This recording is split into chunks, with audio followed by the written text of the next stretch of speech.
اللہ کے نبی صلی اللہ علیہ وسلم لکھنا بھی جانتے تھے اور پڑھنا بھی جانتے تھے، اور بعض روایتوں سے بھی استدلال کیا۔ تو گویا کہ بریلوی حضرات کا موقف یہ ہے کہ حضور اکرم صلی اللہ علیہ وسلم لکھنا بھی جانتے تھے، پڑھنا بھی جانتے تھے، یہ ان کا موقف ہے۔ یہاں دیکھیں کنز الایمان جو ترجمہ ہے احمد رضا خان صاحب بریلوی کا، انہوں نے جو امی کا لفظ آیا ہے وہاں اس کا ترجمہ دیکھیں کیا کیا ہے۔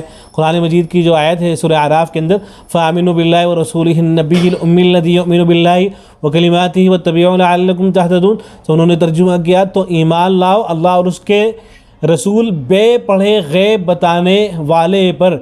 تو انہوں نے امی کا ترجمہ کیا ہے بے پڑھے غیب بتانے والے پر، النبی الامی کا ترجمہ انہوں نے کیا ہے۔ تو سوال یہ ہے کہ آپ حضرات کا تو موقف یہ ہے کہ نبی اکرم صلی اللہ علیہ وسلم پڑھنا جانتے تھے، اور یہاں پر انہوں نے ترجمہ کیا ہے کہ بے پڑھے، گویا کہ ان کے نزدیک تو آپ صلی اللہ علیہ وسلم پڑھنا نہیں جانتے تھے۔ تو آپ کے بقول کیا احمد رضا خان صاحب بریلوی بھی وہ گستاخ ٹھہریں گے؟ اس لیے کہ وہ تو یہ سمجھ رہے ہیں کہ آپ صلی اللہ علیہ وسلم پڑھنا نہیں جانتے تھے، تو کہ آپ کے نزدیک وہ بھی گستاخ ٹھہریں گے؟ تو اور وہ پھر امی کا ترجمہ بے پڑھے کیسے کر دے رہے ہیں؟ جیسے انہوں نے النبی کا ترجمہ کر دیا ہے غیب کی باتیں بتانے والے، غیب بتانے والے، اور دور سے کوئی کوڑی نکال لائے ہیں، تو ایسے ہی امی کا ترجمہ بھی کر دیتے، امی کا ترجمہ بھی کوئی ایسا کر دیتے جس میں بے پڑھے کا ذکر ہی نہ ہوتا۔ اس لیے کہ آپ کا تو موقف یہی ہے۔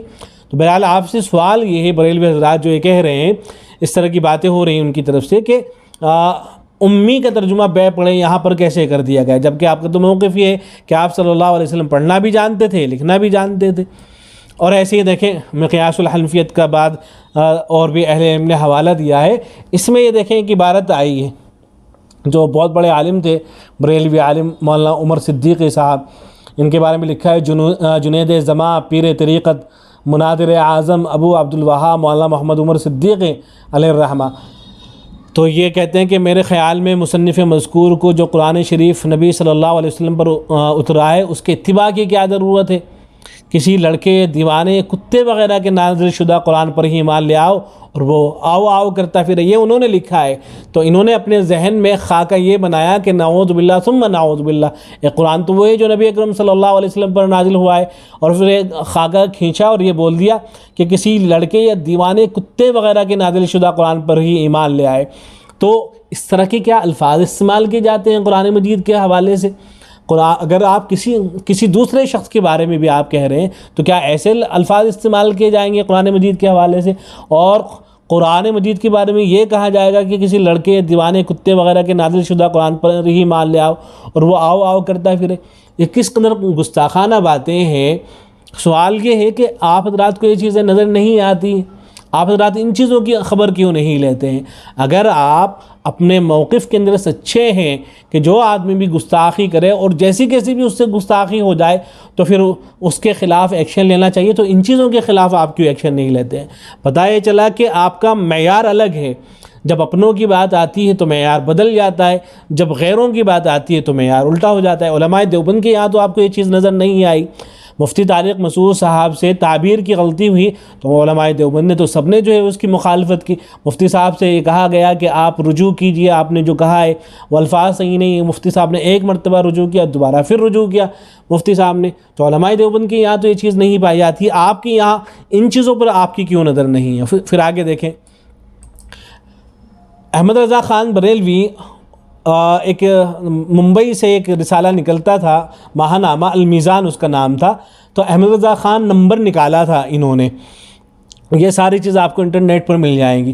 تو یہ جو رسالہ نکالا تھا انہوں نے، احمد رضا خان نمبر جو نکالا تھا، تو اس میں انہوں نے نعوذ باللہ ثم نعوذ باللہ، ان کے بہت بڑے کوئی محدث تھے جن کا نام تھا سید محمد صاحب، محدث کچھوچوی، انہوں نے یہ کیا تھا کہ احمد رضا خان کے بارے میں یہ کہا تھا کہ اعلیٰ حضرت کی زبان اور قلم کا یہ حال دیکھا کہ اللہ تعالیٰ نے اپنی حفاظت میں لے لیا ہے اور زبان و قلم نقطے برابر بھی خطا کرے اس کو کرنا ناممکن بنا دیا ہے۔ یہ احمد رضا خان صاحب کے بارے میں لکھا گیا کہ اللہ تبارک و تعالیٰ نے احمد رضا خان صاحب جو ہیں ان کی زبان و قلم کو اپنے ذمے میں لے لیا، اپنی حفاظت میں لے لیا ہے، اور ان کی زبان اور قلم نقطے کے برابر بھی غلطی نہیں کر سکتے ہیں۔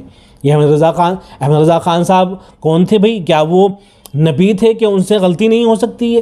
یہ تو انبیاء کی صفت ہوتی ہے نا کہ انبیاء غلطیوں سے، خطاؤں سے محفوظ رہتے ہیں، لیکن یہاں احمد رضا خان صاحب کے بارے میں کہا جا رہا ہے، اور یہ ایسی بات تھی کہ جو دیگر بریلوی علماء تھے ان کو توجہ دلائی گئی کہ ایسا لکھ دیا گیا ہے۔ اب اس کا کیا جواب ہونا چاہیے؟ چنانچہ ایک صاحب نے، ایک بریلوی عالم تھے اقتدار بدایونی صاحب، تو ان کو لکھ کر بھیجا کہ پورا سوال لکھ کر بھیجا کہ میرے پاس ناگپور انڈیا سے چھپنے والا ایک ماہنامہ رسالہ المیزان ہے، اس رسالے کا اعلیٰ حضرت بریلوی نمبر 1379 میں چھپا تھا، اس میں ناگپور کے ایک جلسے کی مختصر روداد ہے۔ یہ جلسہ جشن ولادت اعلیٰ حضرت کی یادگار میں منعقد کیا گیا، جس کی صدارت محدث کچھوچوی سید محمد صاحب رحمۃ اللہ علیہ نے فرمائی تھی۔ آخر میں ان کا خطبہ صدارت بھی نقل کیا گیا ہے۔ یہ جلسہ ماہ اکتوبر میں ہوا تھا۔ محدث کچھوچوی نے اپنے خطبہ صدارت میں اعلیٰ حضرت کی تعریف کرتے ہوئے، احمد رضا خان صاحب کی تعریف کرتے ہوئے، اعلیٰ حضرت کی زبان اور قلم نقطہ برابر خطا کرے اس کو اللہ تعالیٰ نے ناممکن قرار دے دیا ہے۔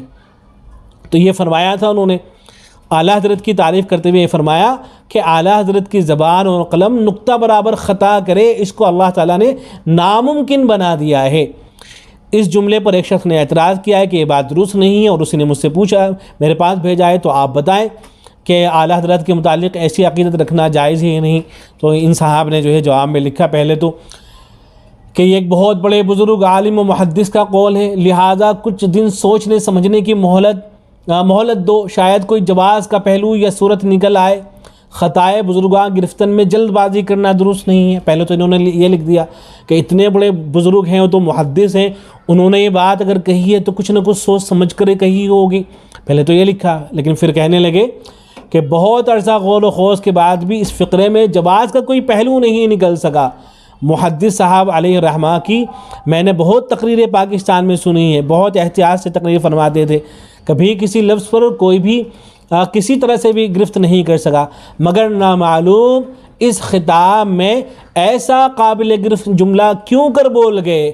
یہ لفظ غالباً عقیدت کے جذبات میں فرما گئے ہیں، ہو سکتا ہے بعد میں اس کا احساس ہو گیا ہو۔ بہرحال یہ پورا فقرہ شرعاً جائز نہیں ہے، کیونکہ ناممکن الخطا رب تعالیٰ نے صرف انبیاء کرام علیہ الصلوۃ والسلام کو بنایا ہے۔